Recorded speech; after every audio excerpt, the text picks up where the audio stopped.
self now, and what you do is you see your little self raising the palms up and over the crown.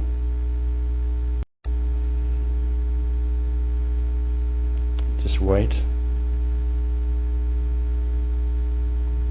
And you hear the little self say, "I command now my book of knowledge." When this is said with certainty and knowing, a glowing crimson ball just seems to pop up in the center of the small self's hands. You see this crimson ball pop up in the small self's hands now, and you see it begin to spin. It spins faster and faster, until suddenly the crystal ball turns into silver liquid light, held in the cup of the little self's hands. The small self now continues to raise its cupped palms slowly and gently. It pours the liquid light onto its own crown chakra. You may copy this movement now. Imagine that you too are pouring the silver liquid light into your crown chakra. When the little self has transferred all of the silver liquid into the crown chakra, remove your physical hands also from your head. And as you do this, notice that the little self feels a flutter of energy as waves of silver light pass through its whole body.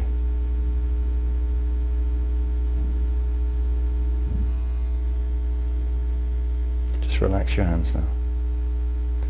Meanwhile, the crimson ball which appeared earlier is nestled in the heart center. Make a connection with the crimson ball at your heart center.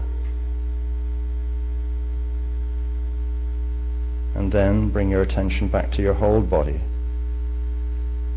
and try to feel the sensation of tiny sparks of liquid silver light flooding through your own cells. And at the same time try to maintain your connection with the crimson ball while you feel the liquid light.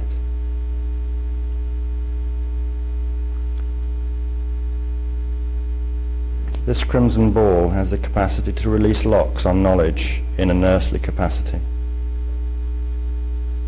Now, inhale, and on the exhale, breathe silver energy into the ball, making it expand.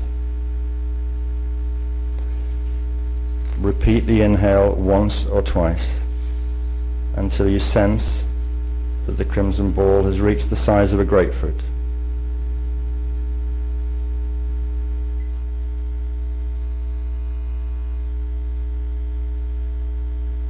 Return your attention to the little self and notice that it now opens and extends its right palm. It is receiving a frequency key. The frequency key looks like an ancient golden key. Please copy what the little self has just done. Open your right palm and hold it forwards. Try to feel the fuzzy presence an inch or so above your palm, where the symbol key is now manifesting in the astral. Notice that the little self has now put its palms together. It's transferring a mirror image of the symbol key into the left palm.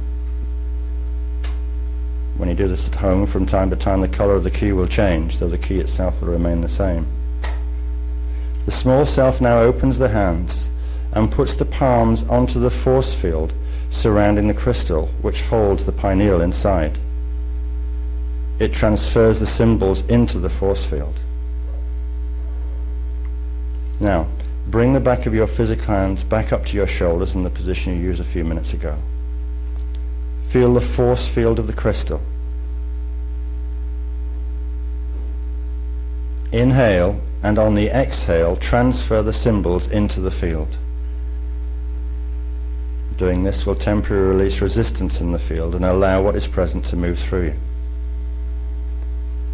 The small body now removes its hands from the force field around the crystal and simply walks through it into the multifaceted pineal crystal at the center of the crystal temple.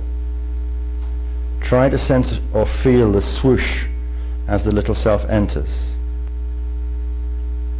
and you follow, discovering that the force field is easy to pass through.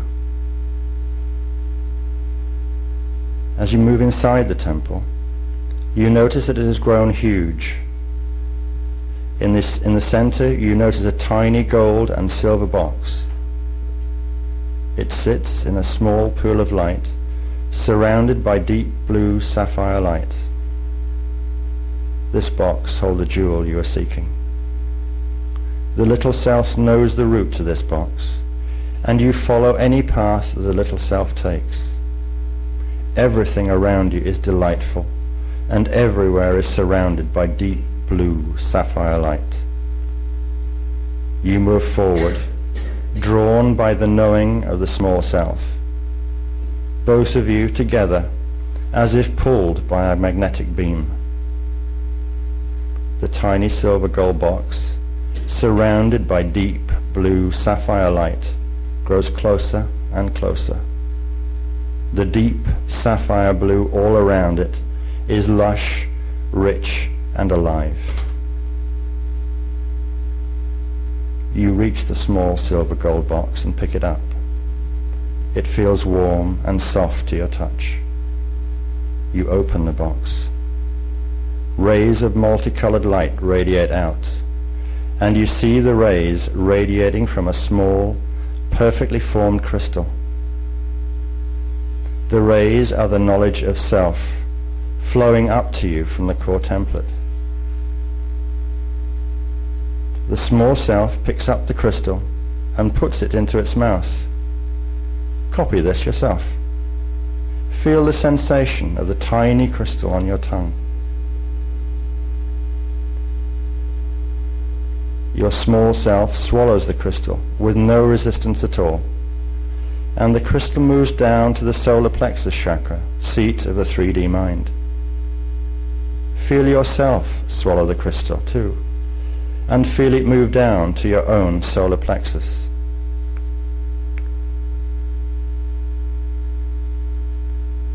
This crystal holds all knowledge of your true self, within and across all cycles. Feel the crystal in your upper stomach now. It is a living entity. It will stay with you until its information, knowledge, and consciousness is absorbed by your body.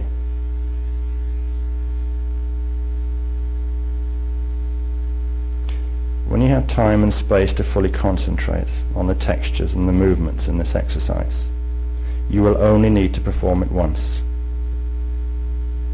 However, you have several keys available to you. Each one takes 6 months to absorb, working with a 3 to 6 day cycle. We urge you not to use it more frequently. During each 6 month cycle in meditation, simply return to the crystal point in the stomach, and the crystal will teach you the things you most need to know. Though this exercise can also enable you to open up very specific conduits of data, you can leave your small self in the temple to learn more, or you can bring it home, whichever feels more comfortable. This technique is also very useful as a walking exercise. It teaches your mind to be aware of the living presence of the crystal at all times. If you can sense its weight, feel it as much as you possibly can, as often as you can. In your waking awareness, the crystal provides much information pertinent to your state of focus at any given moment, and will provide much support and guidance. Thank you. Thank you very much, Michael.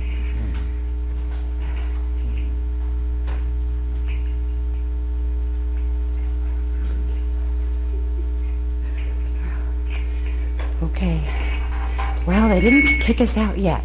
All right, we do have to leave, but the man is being nice at the counter. When we have the longer workshops, there's more time to do things and to explain why they're done and what they can do for you. We start our workshops tomorrow at 10:30 for anybody who's interested, and we are going to explore some of the things I talked about. We're going to explore Atlantis and Lemuria and what the real divine blueprint was for this race. So if you're interested in coming, between 10 and 10:30 we'll be doing registrations, and hope you come, and I hope is quite unique. Some of the information has not been on planet for a very long time. So I'm going to give everybody a chance to sit down before I go into it here. I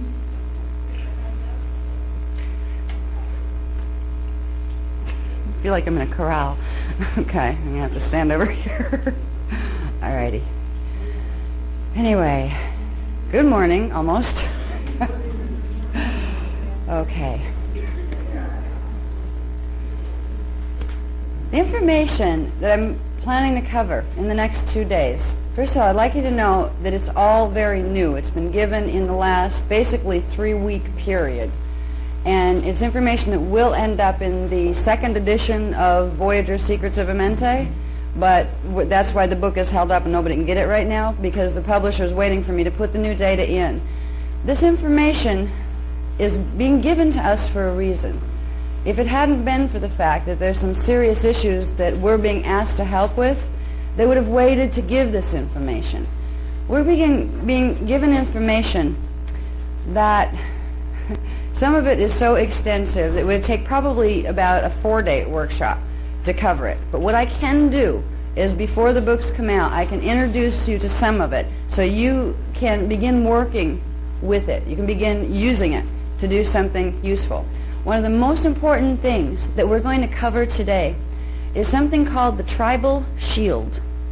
Now, we'll go through a few other things before we get to exactly what the tribal shield is, but we all are part of one. We all have one in our DNA template. So it's part of your DNA template, and it has to do with something called fire letters, which are the core template programs that run the DNA template. The material on the tribal shields has been protected for many thousands of years, and it hasn't been allowed on planet because there's been too much corruption here, and people that have access to tribal shield information have access to opening the planetary grids. That can be very dangerous. That's why the information wasn't allowed here. But at this point, the grids are in real trouble because of what's happening with the Illuminati races. And if the information isn't given, there's not going to be anybody here that can try to fix it. So that's the reason we're being given this information. It has to do with planetary service, but at the same time, it's about personal service. The information on the tribal shields gives you the ability to wake up the core templates in the DNA, which will produce much more rapid activation of the 12-strand pattern, or if you happen to be an indigo, it'll be the 12-strand, then the 24, 36, 48, whatever your indigo imprint is. It is they are providing us with the fastest way to healthfully and naturally activate your DNA template. The DNA template is very important if you care about spiritual consciousness, or if you care about growing and putting more of your consciousness in your body. Because when we come in to a fetal integration situation, we are large consciousness before we come into a baby body. What happens is we do fetal integration, and the genetic code, because it's only operating on 3 strands, shuts out the rest of our memory. We can't fit the rest of our memory in the body. We start to get more of ourselves back when we start to activate DNA. So there's a real personal interest factor in learning about fire codes and learning about tribal shields. And there's also the planetary service aspect of it. Basically, when humans help to heal the planet, they also help to heal themselves, and vice versa. So when we're exploring planetary issues, they apply to you too on a personal level, that you can make changes in your personal lives with. Before we go into the mechanics of the tribal shield and what it does, there's some other questions that it's very important for us, if we're going to learn about tribal shields and the things that gives us the power to do. There's a little bit of history that we need to understand about who the heck are we anyway? What is this race called the angelic human race? Where do we come from? Most of us can't remember because the DNA is blocking it out. There are answers to that, and unfortunately you're not going to find them in most history books here, because there has been a campaign that's being waged since 25,500 BC, an intentional, calculated, strategic plan to eradicate the race memory here. So certain factions could come in. We call them visitors in the contemporary time. They call them ETs. Well, they used to call them fallen angelics. They want to be able to come in here and say, oh, hi, we created you. You were apes. We created you from apes. You should be thankful to us. Follow us. We have been set up. It has been a long-term infiltration program and it's been working really, really well. There was a deadline to this program, and that was the stellar activation cycle of the year 2000 to 2017 AD. They have known that this was going to be a stellar activation cycle for thousands of years. The they that I'm talking about are angelic visitors, fallen angelic visitors, but it was also who we used to be in earlier time frames.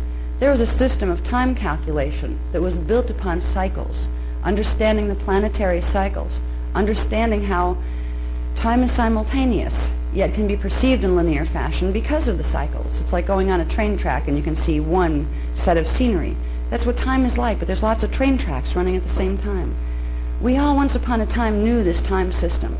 And when you know the time system of the cycles, you know that certain things reoccur repeatedly at very specific intervals of time. The reason we don't know anymore is because that information was purposely taken from us. So when it came time for the long-anticipated stellar activation cycle, we wouldn't know who we were, what we were supposed to do. We wouldn't even believe it was real, because somebody was very interested in making sure we didn't do something that would inhibit their plans.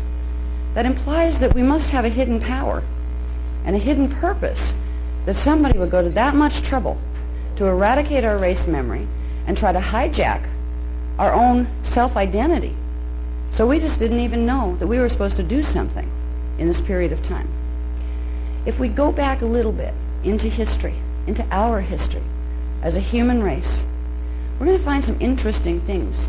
We're going to find our purpose, not just as individuals, but as individuals as part of a collective. This race was created for a purpose, and it was divine purpose. We were here, we were sent here on a sacred mission. We weren't here because we were bad and we fell and got kicked out of the Garden of Eden. That's an Anunnaki part of the story. See, they took our stories, our true stories of our spirituality, of what we knew about other space-time places.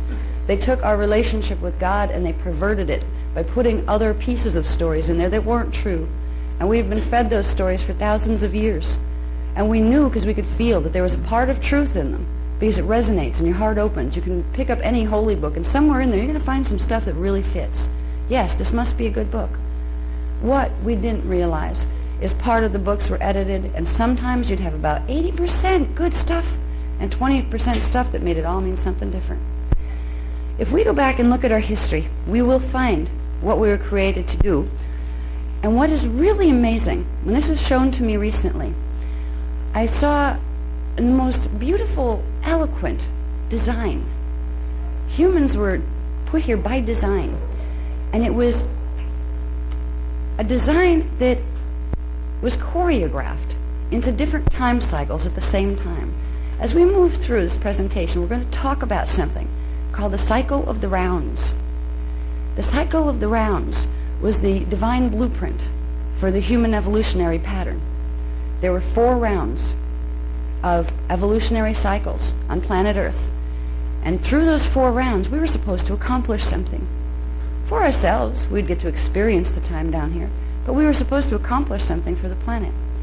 When the mechanics of some of this was shown to me, I was just amazed at the intricacy of the design. Somebody up there is a creator. You know? It's like, this doesn't happen by accident. Big bangs don't create this. You know? Each one of us right now, even though we forgot, even though we've had our identity and our history hidden from us, right now we are part of something called the cycle of the rounds.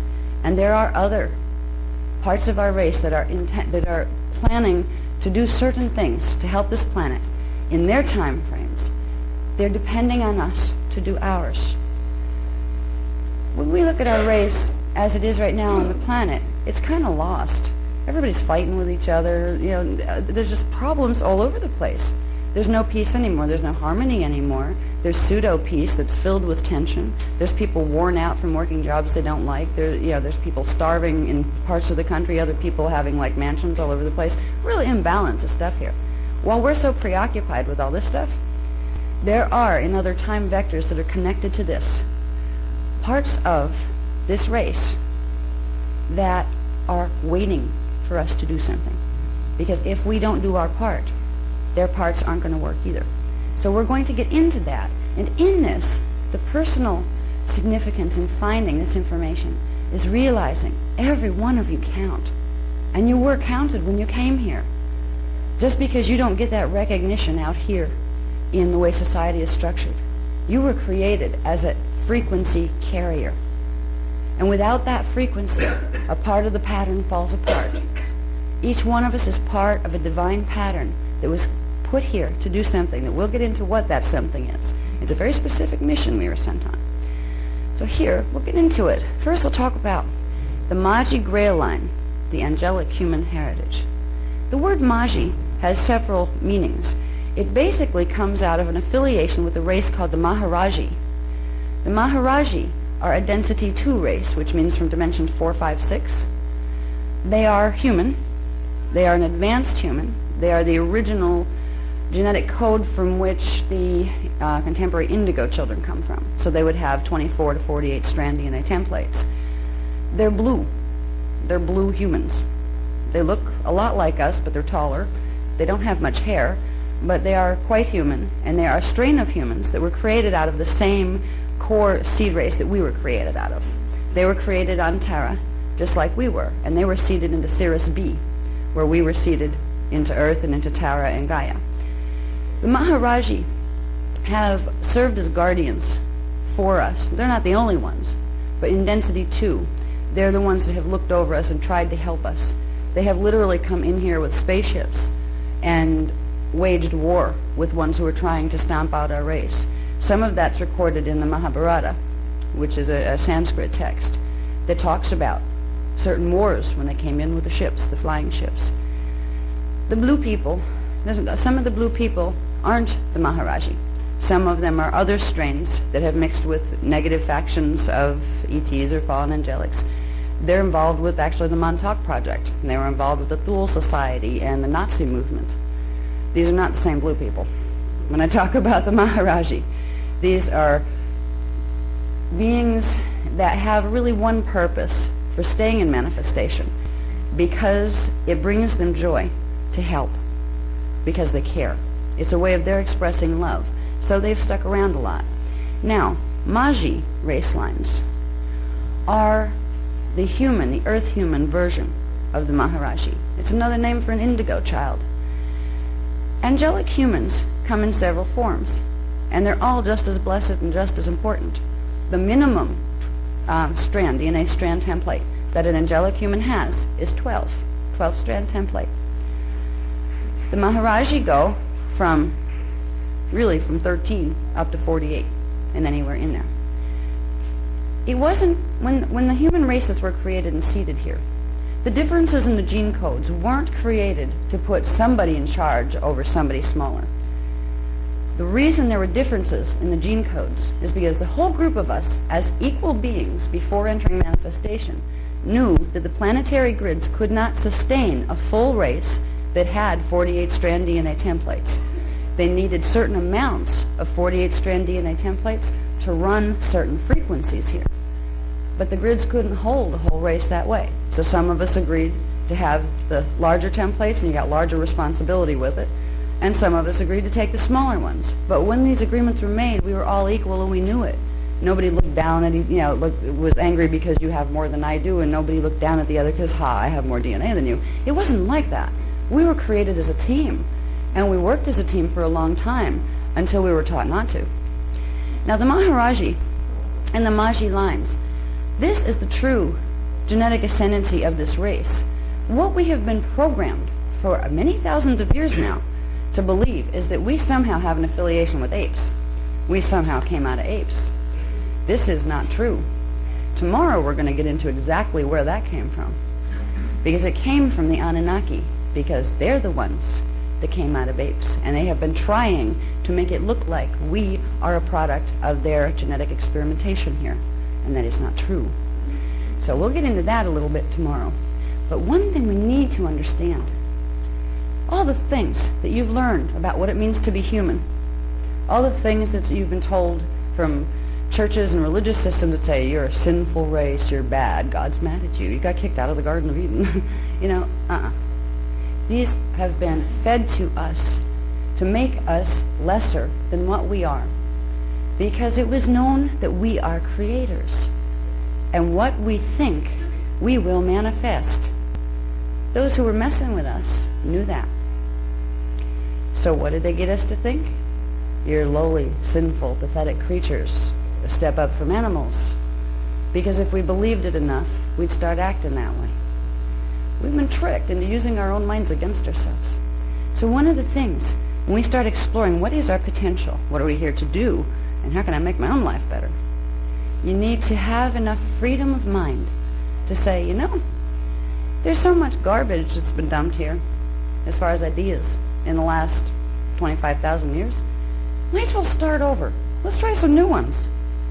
You know, you don't have to be attached to them, but a lot of people get very attached to old ideas and old belief systems.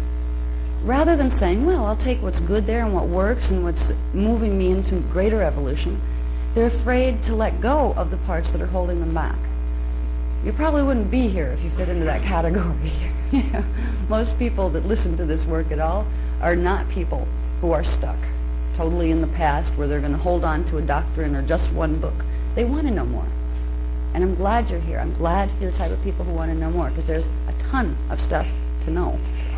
Okay. I just wanted to let you know that with the ascendancy, we didn't just come from Tara. Everything comes into manifestation from non-manifestation, which means we come from Source, or God, into the primal sound fields, into the primal light fields. Then we start to enter density, like we talked about last night, through the D12 Christos template, which is at dimension 12. It's pre-matter, hydroplasm, liquid light. Then we move down into form. We literally have a genetic ancestry that goes all the way up to the primal light fields. We are part of a family line. And what's happening on our planet right now, particularly if you're paying attention to the channels in the New Age movement, everybody's talking to Anunnakis these days. Palladians, by the way, happen to be Anunnaki. You ever see that on the websites? All the material that's coming out of channels, the Palladians. Oh, you know, we created you, you know, we're your space brothers and kind of space parents and this. They are trying to make sure we don't remember our ascendancy, because if we do, we'll remember how to activate our DNA. It helps to know that, first of all, there are a group of beings called the Brennau. The Brennau are in density 5. They exist as wave form. Density 5 is dimensions 15, 14, and 13. That's the primal light fields, the Kirche light fields. So they exist as living conscious light, as gestalts of light, conscious light. Every one of us, to get here, had to come through one of those, which means we have a part of our consciousness there as part of a Brennau. They also call them Rishi, Brennau Rishi. Now, the Brennau are called the founders because they are the ones that seeded life into this time matrix. 950 billion years ago was the last time a life wave was seeded here. It wasn't when this time matrix was created, but if we're going to calculate in terms of linear time, it would be 950 billion years ago that the last life wave, or the last wave of consciousness, came from Source to seed life in its time matrix. The Brennau are the founders in that they were the consciousness collectives that came in to the primal light fields and said, all right, we're gifted with the ability to create. What shall we create? What type of life form shall we create? There's a part of us that was a part of these collectives and made these decisions. For creating life forms wasn't simply to create something to play with. It was, what are we going to create ourselves as? Because just like God, Source, manifests itself, it is one quantity of energy, decides to experience manifestation, and it breaks itself down into various forms to experience what that means. The Brennau did the same. We're part of the product of that. So are the other life forms in this time matrix. So our genetic ascendancy comes from the Brennau founders in density 5 in the primal light fields. The next step down, if we're going to trace what's in our DNA template, now this is where you start to get differentiation. Other races went different ways, like Anunnaki are created in a completely different chain of genetic order. And it started from here, from density 4, which is dimensions 12, 11, and 10. They're the hydroplasmic liquid light fields, where you can actually take on form if you choose, but it's kind of like what was it, the old Terminator movie where they had the silver guy who could melt himself down into a puddle and then turn himself back up? It's kind of like that. It's a form where you can take on form just by the thought. You can take on whatever form you desire by thinking that form, and your matter substance, which is pre-matter, will conform to that thought. There's a part of us stationed there right now. That's our Christos level self. There are Christos founders races that are in density 4, and there are many different types of them. The type that we came out of are called the Anahazi. That's not Anunnaki. Anunnaki were created as the avengers of Anu. They were created to destroy the Anahazi and their races. They were created as a reaction to our creation, not as an action unto itself. Doesn't mean they're evil. It means they got some problems, and they like to make them ours. But Anahazi are Elohai Elohim. There, you hear the word Elohim a lot out there in different spiritual teachings. What most people don't realize is there are different families of Elohim. You have Elohai Elohim, who have retained their ascension codes. They've retained their connection to their Brenau families and to the Ascended Master collectives beyond the time matrix. There are Anu Elohim, who severed their connection, and they are literally running what is called an anti-Christos DNA template. It means they're running their fire letters or the sequences of frequency in their DNA in reverse, so they do not have to connect to the higher light fields, so they don't have to cooperate. They can go on their little dominion agendas and do whatever they want. If they were functioning right, if they weren't distorted in their consciousness because their DNA was distorted, they wouldn't do those things anyway. Because beings who are Christed, who keep their connection to the higher levels of identity, it doesn't come natural for them to cause harm to other life, because they know they're part of the one, and they know all things are part of the face of God. So there's a love that happens.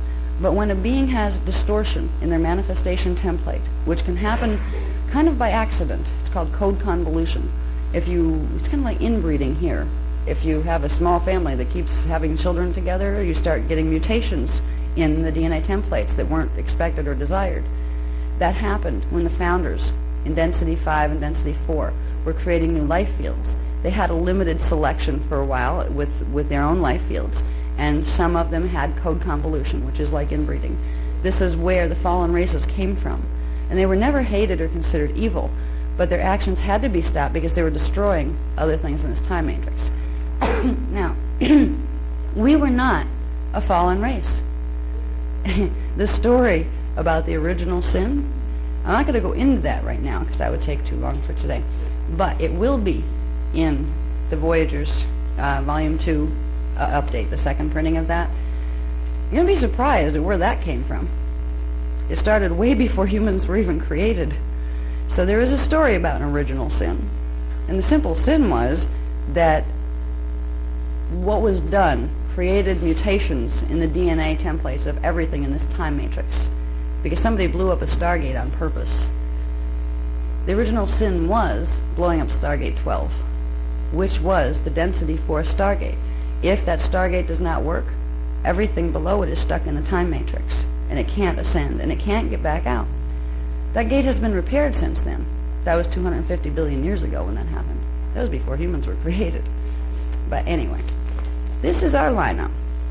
Brenau founders races, Christos races, Anahazi, Elohai Elohim. What the Elohai Elohim look like are liquid light feline hominids. They are the cat people that some people are channeling. They're the felines. And they look hominid. They look kind of like human, but they have large, almond-shaped eyes, and they're quite pretty. Some of them actually have kitty-type faces. There really are kitty beings out there. It's like really weird when you start to realize not everything looks like we do here. They really do look different, some of them. But that's okay. And some of them that look different were actually created first, so we probably look stranger to them than they do to us. So we came out of the Anahazi. Then when we came down, the next stage, after our gene code evolved into the Anahazi Elohai Elohim, there was another level made where we could enter densities 1 through 4, not just up in the higher densities where you're made out of pre-matter, but we could go all the way down in the densities and experience physical matter and semi-etheric and etheric matter. This race was called the Azarites. They had 48 strand templates. which is the highest you can have in this time matrix to actually activate a 48-strand template. Now, the Azarites are blue people too. They were actually the first blue people, and they were a combination that was a coevolution agreement between 3 different families of the Brennau founders that put their codes together and created kind of like a super race. They created it for a reason, to serve as guardians in this time matrix. They created it after the destruction of Stargate 12 because somebody had to be put on security patrol here before the fallen angelics totally ripped the whole time matrix apart. So the Azarites were created as the Azarite Universal Security Team. This is the lineage out of which humans came as we came down the chain. Now, the Azarites were placed in dimensions, densities 1 through 4 in all the locations near the 12 primary stargates. So they were basically the security team. They're still around too. They're some of the ones visiting here. So you have the Maharaji blue people from Sirius B that have more human in them, and then you have the Azarites that were actually, that's where the Maharaji came out of. That's where they got their blue coloring from. So we came down through the Azarites. Then there's a race called the Orifeme. This is our official host race, the seed race that we came out of. The Orifeme was a DNA template that was made by combining the Azarites, again, with the Anahazi. So strengthening the Lyran codes, because these are Lyran races. The Anahazi, Elohi, Elohim, they're from the Lyra star system, if you were going to look at it in terms of the star systems, but they're in density 4. So this and this were combined again to create this, Orifeme. The word Orifeme meant sons of light. And it didn't mean sons, S-O-Ns, they're boys. It meant sons because they radiated light like suns, S-U-N. So it wasn't a gender-biased sons of light. The Orifeme had 24 to 48 strand DNA templates. These were the races that were seated on Gaia and Tara, where we came from. They broke their DNA templates down a bit so they could downstep into the lower densities, and first they created what's called the Turinicium, angelic human 12-strand. So out of the 24 to 48 strands, they reduced it a bit into a 12-strand DNA template, which allowed them to go a little bit deeper into the densities in density 2. From the Turinicium, which were created on Tara in density 2, Earth's counterpart in density 2, this is where the 12 tribes, angelic humans that were seated on Earth, came from. This is our ancestry. People run around trying to figure out who their, what their genealogy is, what family they might have come out of here. But we never stop to think, where'd the whole bunch of us come out of? Because this is what's important. Because we find out where we came from, we might find out why we came and how to get back where it is we came from. Okay? So we came down this chain of ancestry. We carry the DNA template coding of these races within our templates right now. We can put the next one on, please. Thank you. Let me see if I need the next one. Okay. Now, the last one we left off on talking about was the Turinicium. The Turinicium of Tara. For people who have read Voyagers Volume 2, Secrets of Amente, even the original version of it, we talk about the Turinicium and how that race was seated here because there was a cataclysm on Tara. That's where the 12 tribes came from. In Amente, in that book, you will also find that there were 2 other seedings. The first one was 250 million years ago on this planet, and it was wiped out by fallen angelic infiltration and a war called the Electric Wars that decimated all of the races, and it was restart. They had to do it again. Seeding 2 was put in here about 3 million years ago, and by 846,000 BC, that was flattened. Guess who again? And when I talk about fallen angelics, basically 2 of our stellar kin, Draconian races and Anunnaki races. We are seeding 3. We are part of seeding 3 of the angelic human 12 tribes, Turinicium. Seeding 3 is very interesting because this is where we get closer. Where did we come from? Okay, let's just deal with our immediate seeding, because we know there's all these races on the planet. We know that our history tells us there were some guys back there that were called Neanderthal, there were some guys back there called Cro-Magnon, and all sorts of different things. Like, what do they have to do with us? Who knows? Even the scientists aren't quite sure. Right? If we look at where the evolution that got us to this point right here came from, we start to realize that all the races on the planet right now came out of this original seeding. all of the angelic human races came out of the seeding 3. Seeding 3 began in 798,000 BC. That's when it was officially started, after seeding 2 had been flattened earlier. Seeding 3 began with a race called the Palladia, Urtite, Cloister, Magi, Grail lines. The Palladia, Urtite, Cloister races.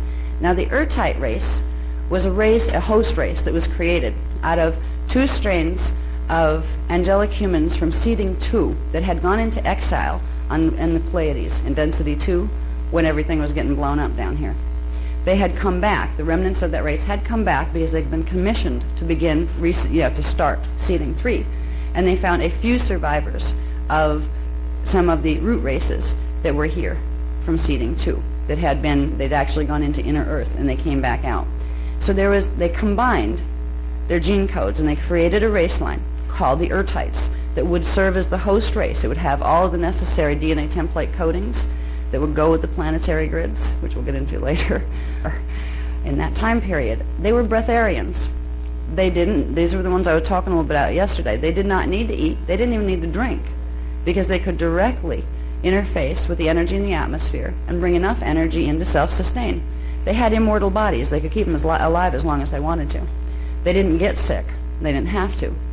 There was something that happened, and this is a story that's told in the new material in the Voyagers book 2 that would take us too far off track to get into it, but it's called the Fall of Brennoe, when the planetary grids got so damaged that the Palladia races couldn't live here anymore because they couldn't pull enough frequency through the planetary grids, and they needed to be someplace where there was free-flowing energy, because without it, they would die because they couldn't pull it in like they're supposed to, and they didn't have the same digestive apparatus that we have. So the Palladia races started our seeding. They didn't die out. They moved because they had to. Now, they started in 798,000 BC. They were on planet until 208,216 BC, which was the last stellar activation cycle when everything went bad and the grids got really damaged. So the Palladia races were interesting. They seeded 144,000 of them. There were 12 tribes of 12,000 each. But the 12 tribes were seated in 24 different places. This is one really neat thing, that you can actually begin to find out what tribe of the 12 tribes you were part of, because every time, no matter how many times they had to be reseeded or resettled, the 12 tribes were seated in exactly the same locations, because the 12 tribes had DNA template coding that was keyed to the stargates. There are 12 primary stargates on the planet, and each of the 12 tribes carried the set of what's called fire letter or flame codes in the core DNA template that corresponded to the planetary grids that would allow them to hold and process the frequencies of one of the specific 12 stargates. So they were always seated in locations of the stargates to which their DNA template was calibrated. Now, for each stargate, there are 12. There's also an activation site that's even more important than the stargate itself, because it leads to the inner Earth stargates. So our activation points for our stargates that are located elsewhere are actually right over inner Earth stargates. Now, the 12 tribes races, were put here as a guardian race. They were the security team for the Templar. And they lived I believe they're here about 10,000 years before, again, they were getting invaded all over the place. We have had a history of war here for literally millions of years because there are races that want the Halls of Amente stargates. And our race was commissioned as the guardians of the Halls of Amente stargates. So we were the targets because we were in the way. Now the Palladia races, we carry the coding in our DNA template that go with the Palladia races. These were the 5 Palladia races. There were 3 that are called Urtite tricloister races, which now, in contemporary times, they are the indigo type 1s that are coming in. The indigo children, type 1s. There's 3 types. They're type 1s. They were the Mua race, the Muirahavia, were actually it's hard to pronounce, so they just call them the Mua. They had 43 to 48 strand DNA templates. These were the Magi lines, and the rest of the angelic human lines came out of them. So we all have a bit of that coding. So we had the Mua, the U Urtite cloister race. They had 37 to 42 strand DNA templates, and the they're actually the Urta, but they just call them the Urtite cloister race. Each one of these were called keepers of the flame because they each held within their DNA template one of the three primary sets of fire letters that went with the three primal Key-Riche light fields. The blue light field, which is called the Akkadic light field. That is the closest one to source. It's the final expansion into source. That would be the blue light ray that the others come out of. So the Mua were the keepers of the blue flame Akkadic codes. They held within their DNA template the ability to run the whole light sound frequencies from the 15-dimensional spectrum and from beyond into the Kundera primal sound fields. The U race had 37 to 42 strands. They were the gold flame keepers, which are called the polaric codes. These words, Akkadic, polaric, and triadic, refer to the three levels of what's called the energy matrix that exists beyond the 15-dimensional time matrix. You can look at it simply as if, let's say you have source here. This is source energy. This is God. Then you have three levels of individuation that God goes through and creates reality fields. These are the primal sound fields. First you have the Akkadic. That's the first level of individuation. Then you have the polaric. Then you have the triadic. And then you have the time matrix, where you get into the three primal light fields and everything inside of the primal light fields. So the Akkadic level represents first expansion. If you're going up, it would be your last expansion point into source. It's the closest to source. This one would be the next closest to source, and this one would be the third closest to source. When we talk about codes, they are frequency patterns. They are fire letters that correspond to those frequencies in the primal light fields. So these three primary races were considered the keepers of those codes, and they were the ones that would anchor those frequencies into the planetary grids. They had the commission to do that. And later we'll get into why they had to do that. Somebody had to do that, because it gets into what our mission was, why we were sent here.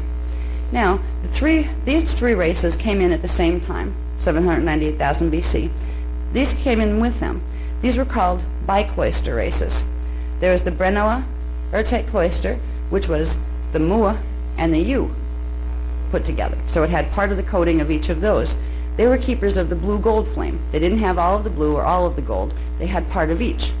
They had their own Stargate assignments. They had part of the Akkadic polaric codes, and they had 28 to 30 strands. So as you notice, they're breaking the strand count down, where these are the ones that could run big frequency. These could run a little bit less, a little bit less. And by the time we got down to the root races, way down into the later cycles, they could run just little bits of frequency. But every little bit of frequency was needed and important in the time frame that it was placed. So it wasn't a superiority complex thing. It was a cooperation thing.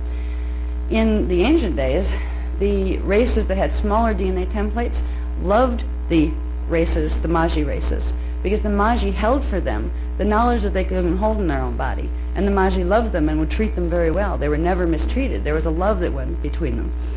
So these are the basic 5 races. We have Rama. Here's the last ones that came out of the 5 Palladia Urtite cloisters. The Rama races. That was the U race plus the race. They're keepers of the gold-violet flame. They had 24, sometimes 25 to 27 DNA strand templates. These still qualify. These would be indigo type 2 in contemporary terms. These would be indigo type 1s. They're coming back on the planet now because we're in a stellar activation cycle. That's why for the last 100 years, slowly, the indigo children that you hear about in the New Age movement, they have been coming in. This is who they are. They're the consciousness that was there. But as we go along, we're going to learn something really cool about the fact that they're not as much strangers as we think they are. Okay? We can go on to the next slide.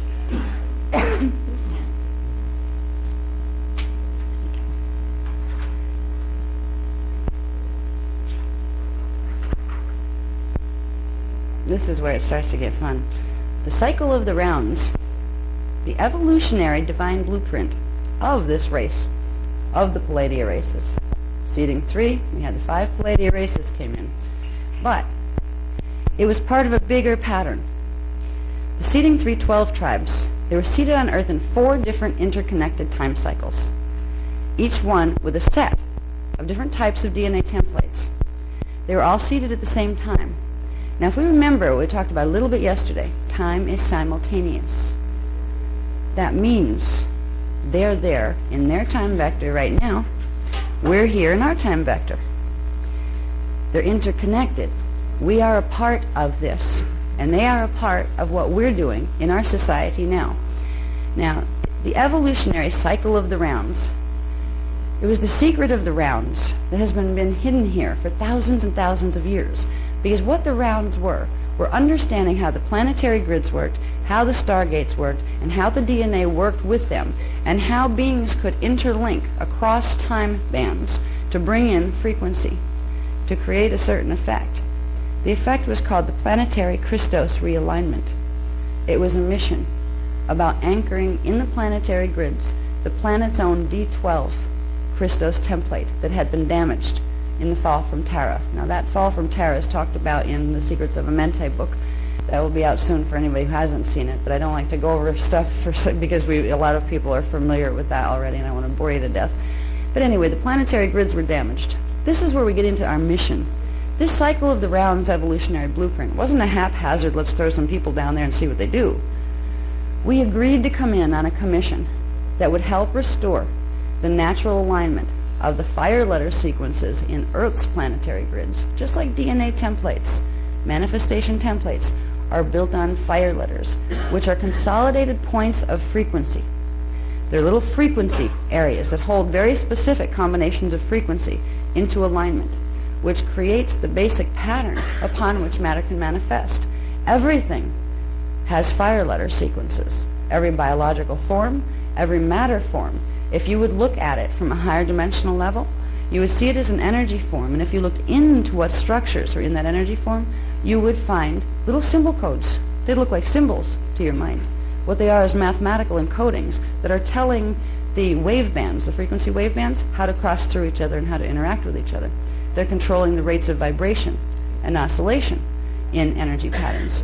So fire letters are the key element that forms the structure of matter. The planetary grids are composed of fire letters. There is a certain sequence of fire letters, 12-dimensional levels of fire letters, that the planet's supposed to function on when it's in alignment with its Christos template. If a planet comes out of alignment with its Christos template, what that means is it can't process the frequencies from the higher dimensional fields anymore. If it gets cut off, if the grids can't process more than D9 fire letters, you won't be able to get more of the 9th dimensional frequency in there. That means you won't be able to have a Christed being walking around the planet, because a Christed being is a 12-dimensional being. When a planet gets in that condition, it's called being cut off from the grid. And unless it is reattached to its primal life force currents, it will become a finite planet, and so will the life fields on it. Because it won't be able to receive the light fields coming down from the Kira primal light fields. It won't be able to receive the sound frequencies coming down from the primal sound fields. These are the currents of perpetual consciousness that circulate through the time matrix all the time. But if a being or a planet can't pull those currents in anymore because there's a blockage in its own template, it progressively starts to lose energy because it can't have the natural flow anymore. When this happens on a planetary level, eventually, and it takes billions of years for it to happen, but eventually the planet feeds on itself, where it begins to grow more dense and more dense and more dense, and eventually it implodes, and it becomes a black hole. And every time a black hole like that is made in the universal structure, it takes energy and throws it someplace else. That means the whole universal structure is affected to the point where it has a blockage now. It's not just the planet that's blocked. It's what used to be the planet that's not there anymore is now a hole that energy falls through.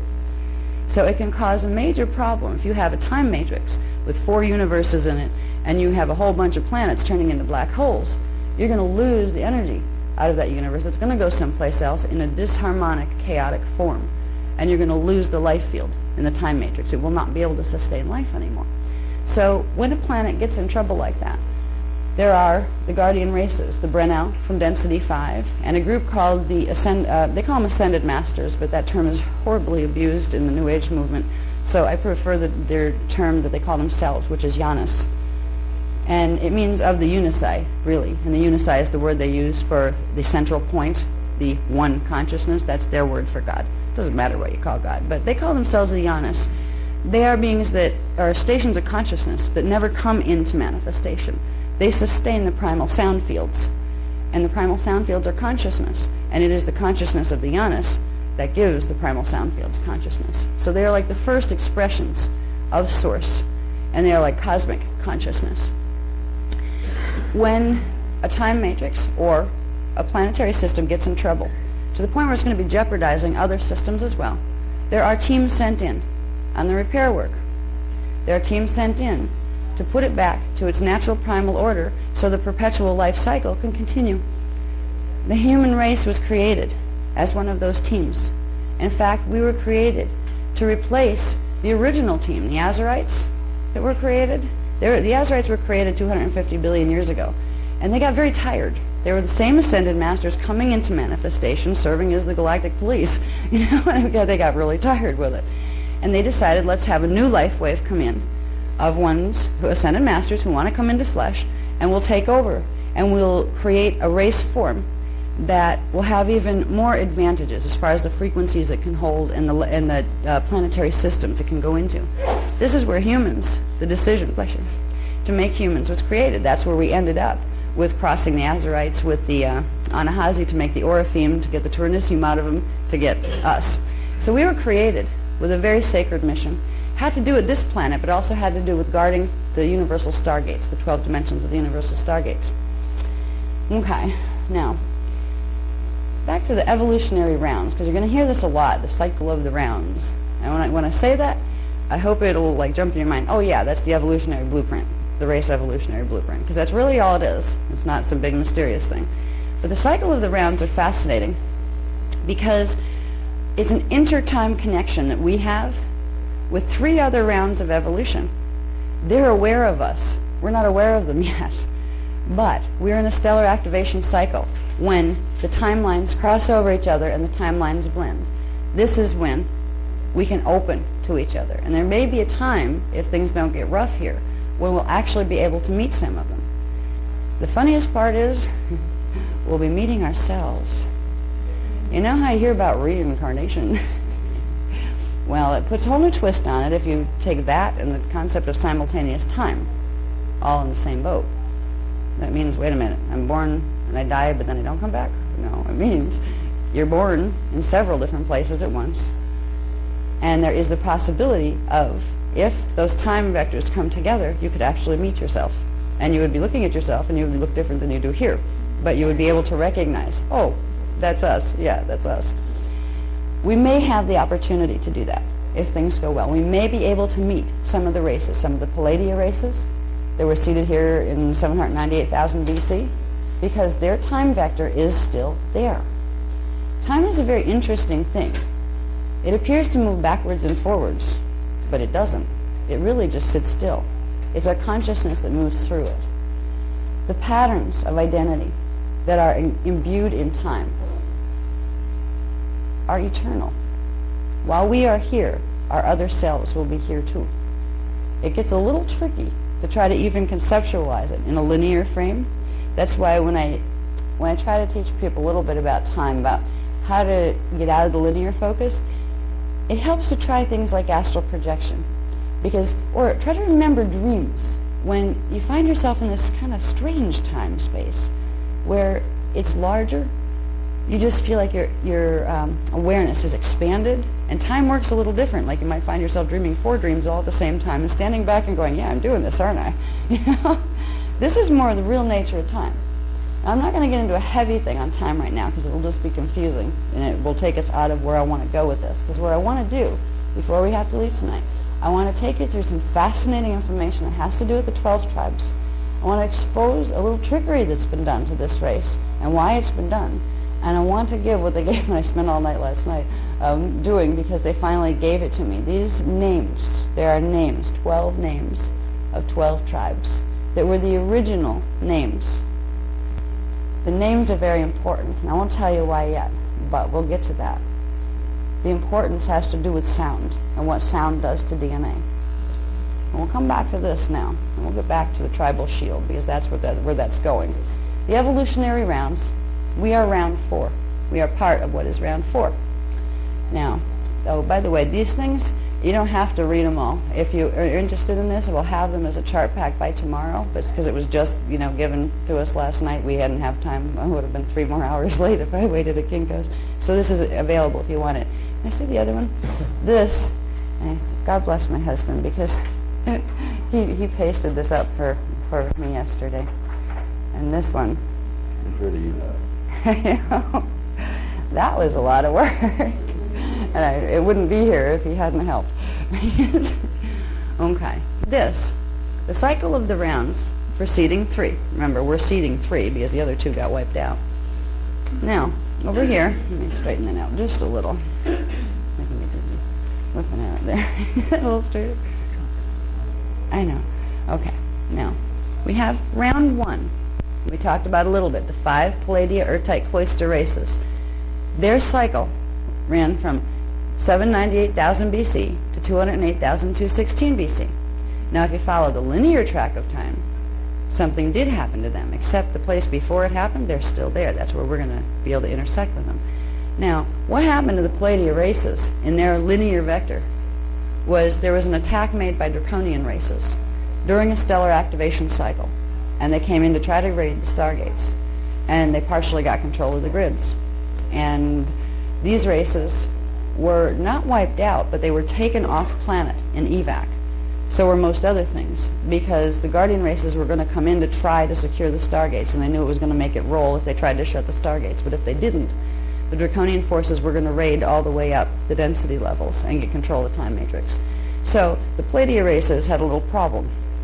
Once the dust had settled here, they could no longer live on the planet, because you need a planet to be a breatharian, full breatharian. You have to be on a planet that can run the D12 frequency, which is the Maharata current, because that's what sustained them. They could bring in enough frequency, the pre-matter liquid light, that it sustained their bodies. The grids got closed down to what's called a 10-code pulse. Now, the Maharata, when it runs through the grids, that would be called a 12-code pulse, a 12-dimensional frequency being able to run through the grids.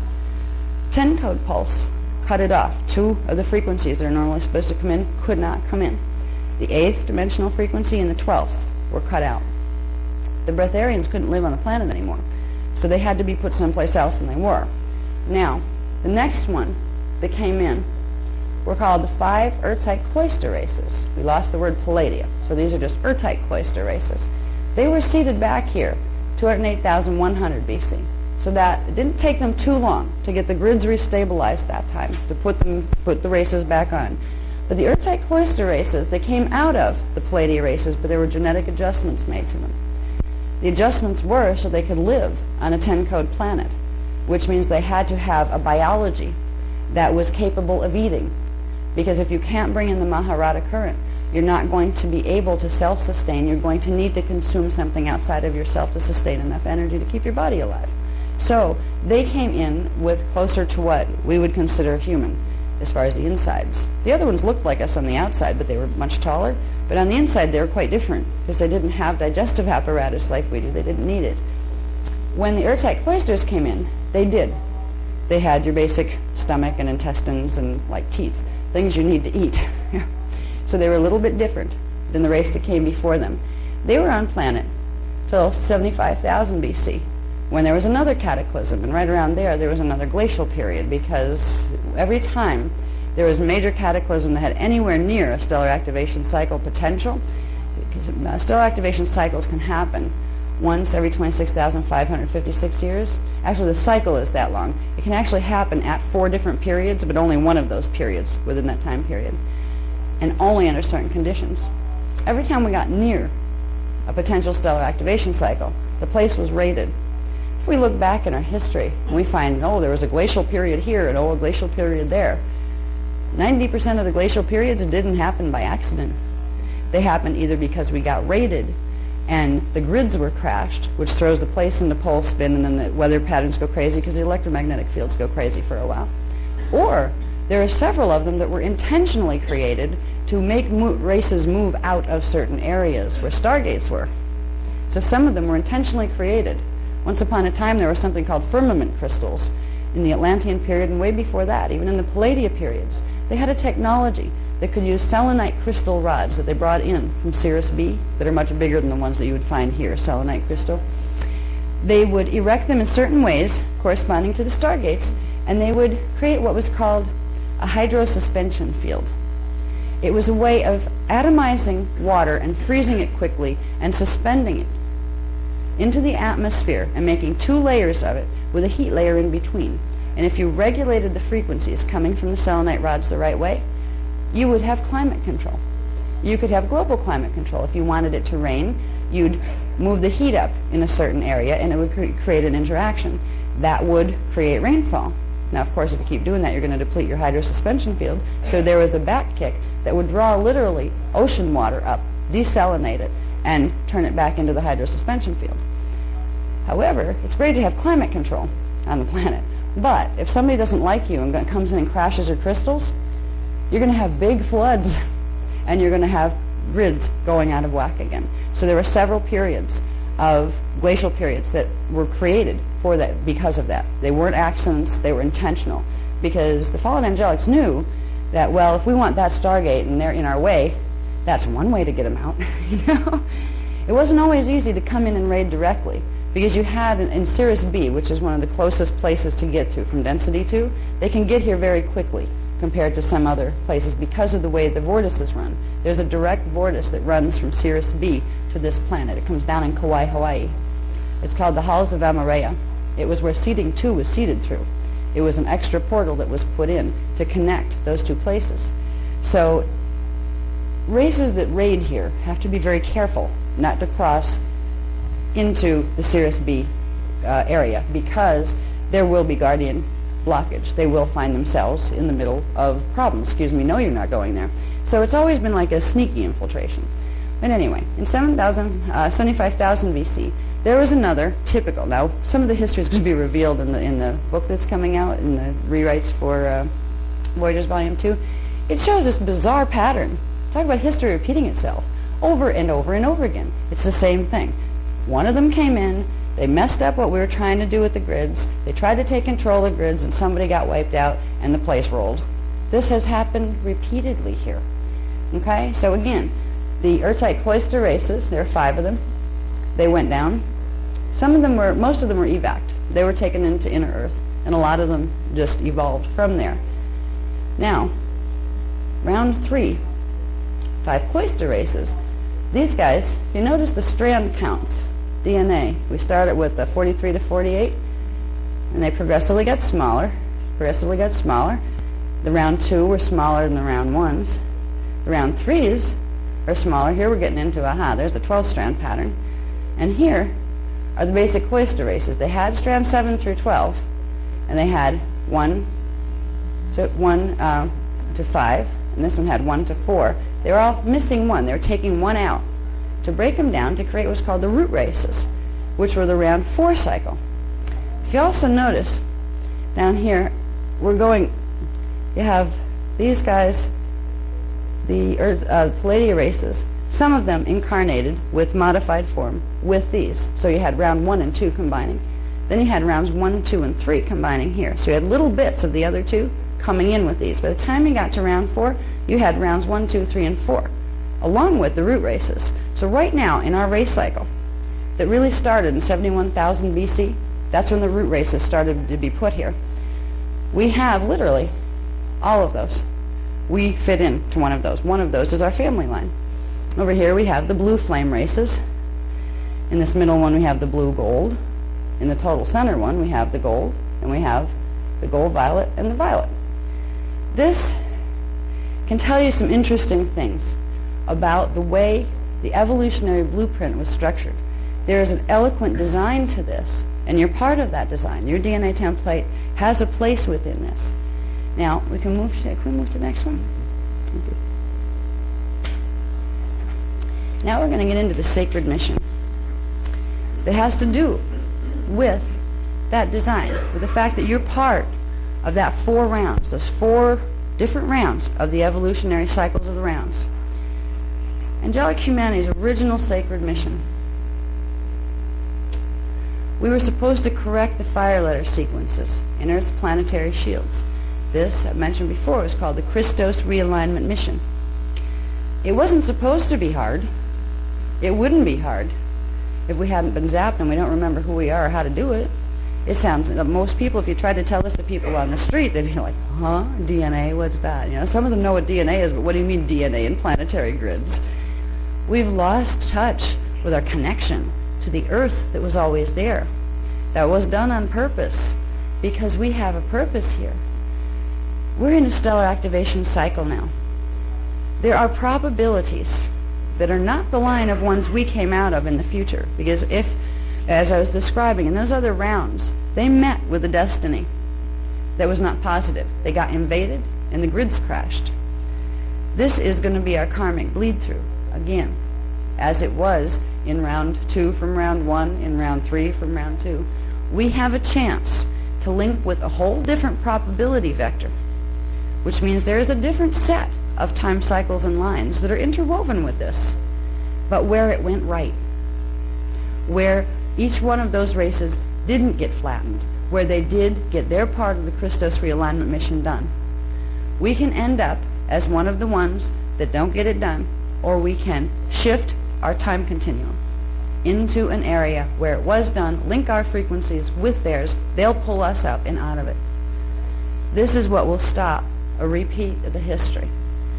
They were hoping, the Guardian Alliance and the Founders Races, the Brennau, were hoping that as we moved into this stellar activation cycle, they were negotiating for literally thousands of years with the Anunnaki races, who hold a huge amount of the grids here, not because they were given to them either, but because they took them.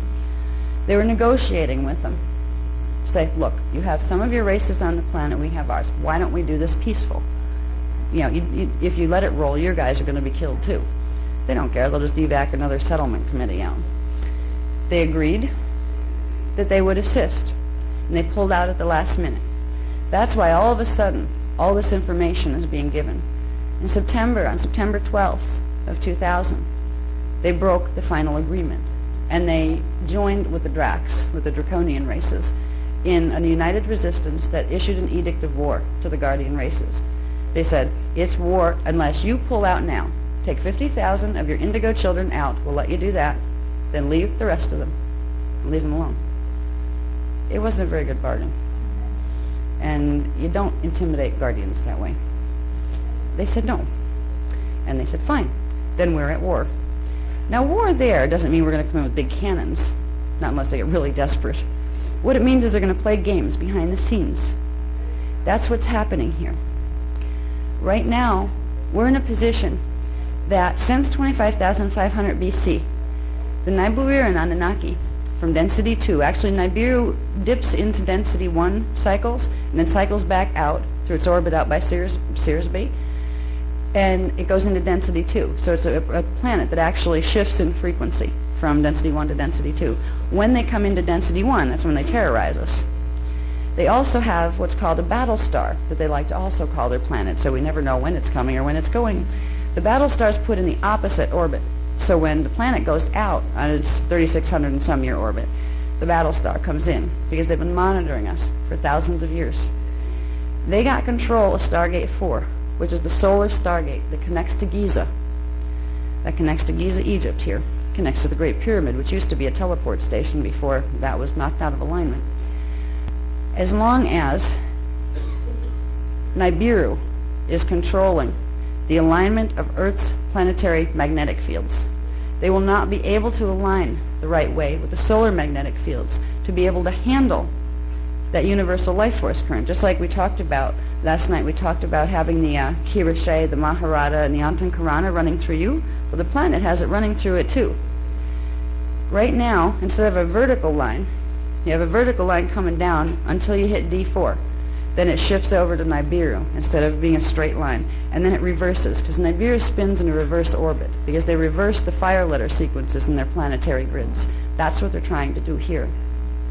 There's only one thing that can stop them from doing it, because they've made a lot of advancement. Humans.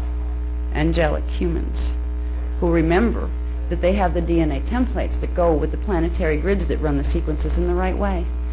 Humans who have the ability to hold D12 frequency, when Anunnaki can only hold 11 dimensions of frequency.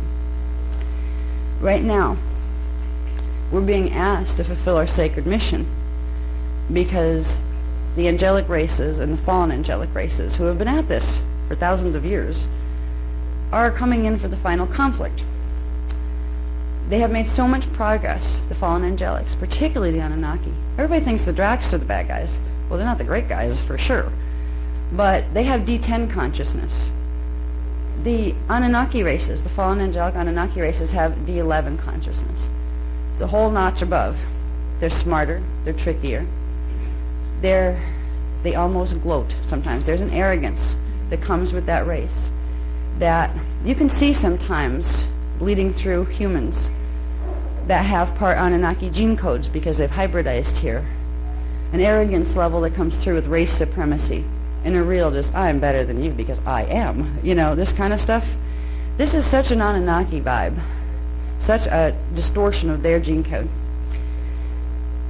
When you're dealing with draconians, it's kind of like dealing with sharks. A shark sees food, it's going to eat it. You're not going to sit there and reason with it. You're not going to change its mind. But it's just like a basic instinct-driven, not a lot of thought process on it. Anunnaki are shifty. They're the ones that'll come in and say, we're your space brothers. We created you. Aren't you so glad? Why don't you follow us now? And, do it. They're trying to talk to the channels right now. They're talking to our channels. Just like they did in the biblical period when they tried to hijack the Christ mission. Just like they did in Atlantis when they tried to hijack, and they did a very good job at hijacking, what the Grail Line races were trying to do to protect the Atlantean territories from their invasion. If you check out the internet, it's scary. Do you know how many people are talking to space people and all sorts of gods of ancient times? Everybody's talking these days through channels. Unfortunately, channels don't realize they have a 15-dimensional structure, and if they don't seal it to D12, anything can come in and call itself anything from D11 on down. They're being tricked. This is what they've done before. They don't come in. You have to be really not real intelligent if you just come in and raid something and say, we're going to take over your planet. No, you make friends with them. We're your buddies. Here, we're helping you. Yeah, we'll give you some ascension mechanics, except we'll leave out the details about D12. These kind of things. It's really scary what's going on here because you have mainstream population saying, New Agers are airheads, so don't listen to them. They don't know anything. Then you have the UFO people over here. They're saying, New Agers are airheads. You don't listen to them, but we see aliens. We see little grays running around. The New Agers point at them saying, you're just fear-based consciousness. Nobody's listening to anybody. They're not putting the pieces together and realizing, something's talking to people here. Something's flying in ships in the skies. Maybe we're being visited, and maybe they're not friendly. This is what's going on. There's not time left to try to take 25 years to convince the politicians or to convince the people in government that, there might be a problem here. Part of them already know there's a problem here because they created it. Because in the 1930s they signed treaties with the Zeta races, which are a draconian-backed race. Then they got in over their heads because the Dracs decided to come in themselves. They didn't just send their little gray reps anymore. When they realized stellar activation was going down, when it was confirmed, that's when the big leagues came in. That's when our governments are not, I'm not saying the outer government, because the outer government doesn't know anything about this stuff. They hear the rumors and they think, how could that possibly be? Our government's good. It's the interior world government that has pieces in every country. You know who they are? They're called the Leviathan races. They look like humans. But if you trace their gene codes back, you'll find a little Cro-Magnon there. You'll find a little Neanderthal in there too. Because they're part Anunnaki, and from the Anunnaki, the Draconians raided. Anunnaki couldn't originally interbreed with us because their templates were not compatible. They could hybridize, but most of the babies would die, or they'd be mutated some way. Tomorrow, I'm going to show you what happened and how they were able to infiltrate our race lines here and what they've done with it. But for now, I just want you to realize we're not alone, not just out there. We're not alone here. But we can make a difference. It's not about making enemies. It's about realizing when there are races that are creating damage to other races, they're also creating damage to themselves. They're like children who got messed up. And you need to love them. Somebody's got to. However, You also need to stop them from causing harm. Not going after them and killing them, but making it so they can't do the harm. We can do something here by learning to run the Stargate codes. There's something called, and this was what the Arthur legends, the King Arthur legends were all about, but they actually came out of Atlantis, and they actually came out of the Palladia races, 798,000 BC. They were called the Round Tables, the Rainbow Round Tables. The evolutionary blueprint, where we were supposed to, those 4 interwoven time cycles of human evolution, each part was supposed to anchor a part of the frequencies of the D12 Christos template for the planet. That D12 Christos template for the planet, its 4th density level, was called Aramatena. That was the name of Stargate 12. That was what the Earth-Terra Gaia system was aligned with. The planet Aramatena is no longer there. It was a liquid light planet, and it was destroyed in 250 billion years ago when the Anu Elohim blew it up because we wouldn't destroy the Dracs for them. Very old battle. That was before humans were here. But what we're supposed to do in those 4 evolutionary rounds, including ours, is to anchor the frequencies of a quarter of that pattern. It isn't that hard. It's just remembering who we are. Remembering that, wow, our DNA does connect to the planetary grids, doesn't it? This is where we get into understanding enough technique where you can activate what's yours to activate. And when you do, it's not just helping the planet, it's helping you too. Because it's getting back what you've been searching for all along here. Once you get your Christos self back and you can walk around with 12 dimensions of consciousness, this is our potential, minimum of our potential. And once you do that, even if you're not an indigo child, you can go through genetic adjustments to expand that pattern. If we learn to run our DNA template consciously, that sounds impossible. I mean, scientists would laugh you right out the door. Yeah, right. They're still trying to figure out what's in the DNA template. They don't even know we have a DNA template. They know we have DNA. There's a difference. DNA is the stuff that manifests on top of the template. You can play with that all you want, but you're not going to the causal level. Dealing with the DNA template was supposed to be a conscious process. The Palladia races, the Urtite cloister races, and the regular cloister races all knew how to shut their DNA on and off. They could regulate the amount of primal life force current that would come through their bodies. They would be able to regulate when they would turn the D12 current on and when they would shut it off so it didn't overwhelm the grids. If they needed more frequency for healing, they would turn certain codes on and let it come through. If they wanted to go through a Stargate, they'd turn them all up and they'd demanifest here and pop up through the Stargate up in the next density level. They had full conscious control of this. And the they that I'm talking about are the other yous, the other me's, the other us's. We have incarnations here. We'll get into a little bit of that pattern of incarnations. Each one of us, if you happen to be a human with a 12-strand DNA template, has 1,728 incarnations in your 4 cycle. In those 4 rounds, there are literally 1,728 of you. These are your Christos family. If you put them all back together, that would be you as a Christed avatar. The process of activating DNA begins to open stargates inside the body. The DNA template works like stargates.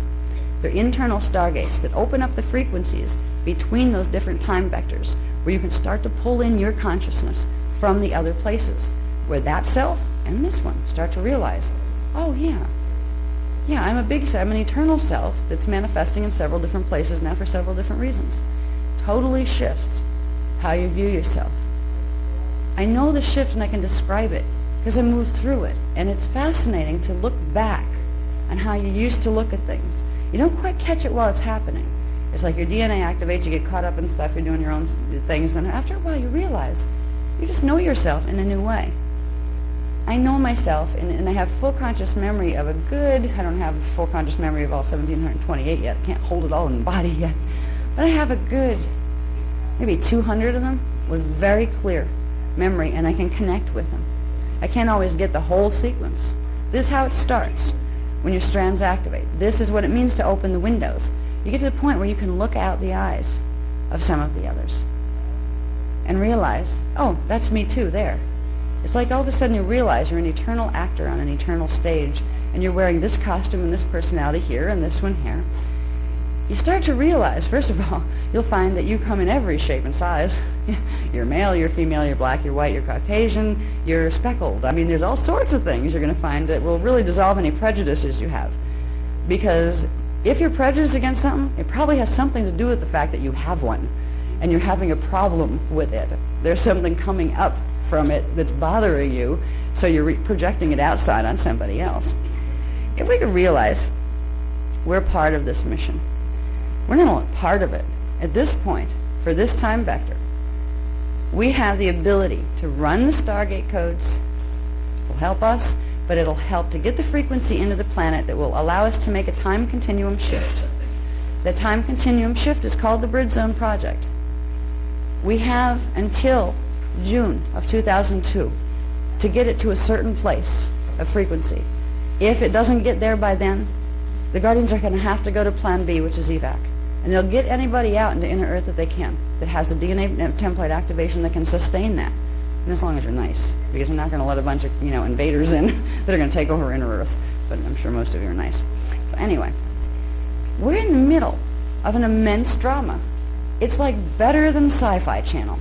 It really is. Yeah. The scary part is that it isn't Sci-Fi Channel, which is kind of like, I found when they were giving me this data, and like, I've seen a lot, so it's really hard to do anything to me. It's like, all right, whatever. I remember a lot. I remember getting flattened in different lifetimes for different reasons. So it's hard to shake me up or anything. I didn't get shaken up. I just went into this like blank space, this kind of like non-reaction at all. Oh, we might have to talk about pole shift, huh? Oh, I remember one of those. I was there with the fall of Brennaway.